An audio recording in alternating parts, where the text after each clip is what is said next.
Our speaker today is Penny Nilsen, a 10X business coach and communications training specialist who helps professionals gain clarity, build strong systems, and move from confusion to confidence with accountability and strategy that drives results. Today, she'll be speaking about Facilitation Methods 101. Please welcome Penny. Thank you so much, Kim. I wanted to speak today a little bit about the differences between a facilitator and a speaker.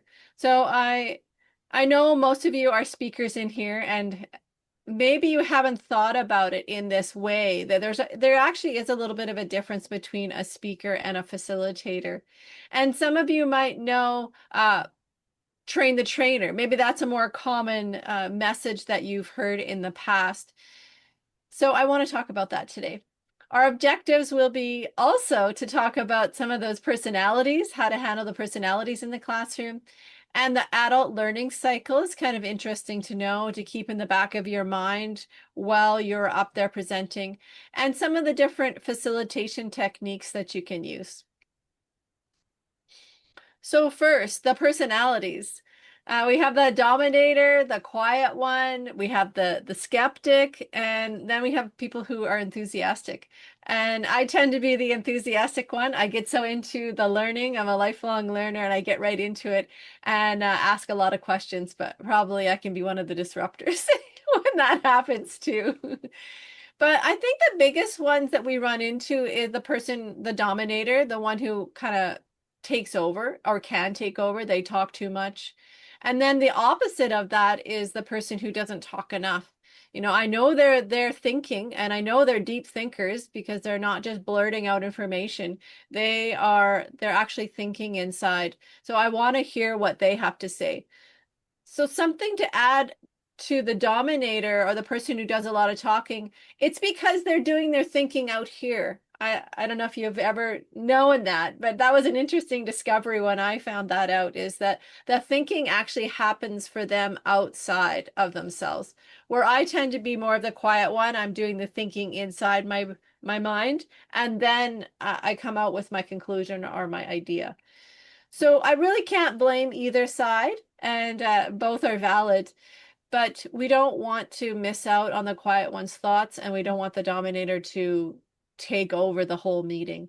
And then you have the skeptic. The skeptic is that person who might be challenging you in the meeting. So we want to put them off to the side, so to speak. But we'll address that later, or we'll put that in the parking lot, which is just writing it down on a scratch note for later. And then the enthusiast, you can get them to help you because they've got lots of energy. So get them to help out. And even the skeptic can be used that way too. They can be of benefit. All right, the next slide I'd like you to keep in mind that maybe you haven't thought about too is the adult learning cycle. So the adult learning cycle just shows us that we have an experience, we engage with something, and then we need that time to reflect about it, think about it, walk away from it. And then we come up with our own ideas, we internalize it in a way, and then we can apply that.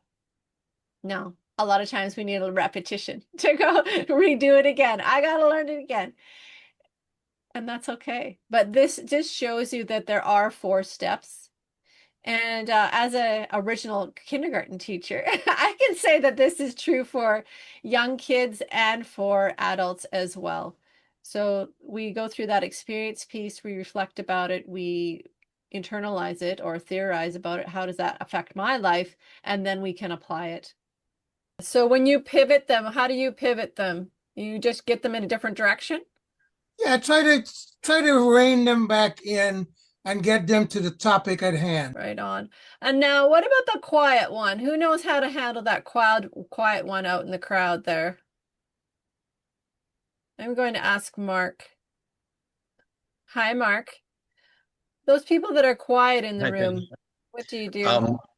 Well, since it's usually me, so what I would do as a speaker is I would acknowledge that they're quiet. They must be thinking really hard. Do they have something that they would like to add to the conversation? Yes, you have to invite them for sure. And we do want to hear from those people because they are deep thinkers. So thank you so much for that, Mark. And then the skeptic and the enthusiast, sometimes they just need something to do. I ask them to be my helpers. You know, so that's how I deal with those folks sometimes too.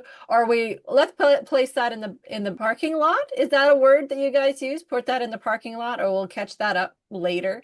Something like this. Okay, the next slide that I want to just touch on, we're doing high level here today, the eagle view. But the adult learning cycle is all about that experience. So they have that experience first, and then they sit back and they reflect. And then there is some kind of theorization that happens, or a realization that might happen in there. And then they may apply it. Or we apply it and then we still have to do it again. And yeah, we need to do this over and over again, because often we see things at every level, we change. So we see it differently. I know you've heard that. Every time we go to the same speech or I listen to the same book the 10th time later, I hear something different because I've changed inside of me. So that's our learning cycle. Just to keep that in the back of your mind when you're giving presentations or facilitating a room. Now getting into what's the difference between the speaker versus a facilitator. Today, right at the moment, I'm more of just delivering information to you, right? Primarily, it's a one-way conversation if you're up on the stage giving information. You're there to inform, persuade. On the facilitator side, you're more of a guide, guiding a discussion, enabling the group to process thoughts or ideas. And it's usually a two-way conversation, which I was trying to demonstrate when I was first talking. I was purposely, asking people out in my little short 10 minutes that we have here. And then the outcome is a little bit different in that we're trying to enable the discovery for themselves, and that person will take action from that self-discovery more so than just being told. So how can we do both when we're up on the stage? We definitely are melding both together. We can't just do one or the other necessarily. I use both techniques. But it's good to highlight it out because I don't know how many people actually talk about the differences. So once we're aware of it, then we can start thinking about how can I do more things from the stage, in my room, what can I do to get them more involved? I'm going to ask Michelle because she's not paying attention. So Michelle, what is going on for you? How do you handle this difference? Or have you ever thought about a speaker versus a facilitator? I think it's actually dependent on the developmental phase of the individual. And I have found people who you call quiet, who take more time to be pensive and to think something through. They actually make very high quality speakers because they don't necessarily need to think off the top of their head. They can be prepared and deliver information. And I think it's a next level skill to be a facilitator, to assess the room, to multitask, see who they're working with, see where the strengths are, and then put the strengths in position to support the people who want to build those strengths. In the classroom, when I would teach kiddos way back when, I'm putting the stronger kids and intermediate kiddo, and then maybe one who's a beginner in that, or is it math or whatever we're doing, and combining those together. And in a room with people maybe we don't know, we have to quickly assess that. So I like how you said that we're multitasking in so many ways as a facilitator. You're being a speaker, a facilitator. Now you have to assess everyone in the room quickly and put them in the right groupings when we do pair share or think groups. Thanks, Michelle. Next slide. What are some of the techniques that we can use? Right now, I am lecturing. Also, I am doing some work back and forth with you, so it isn't all one-sided. I can ask questions, so I've been modeling some of that. I do have a visual, so that's our PowerPoint.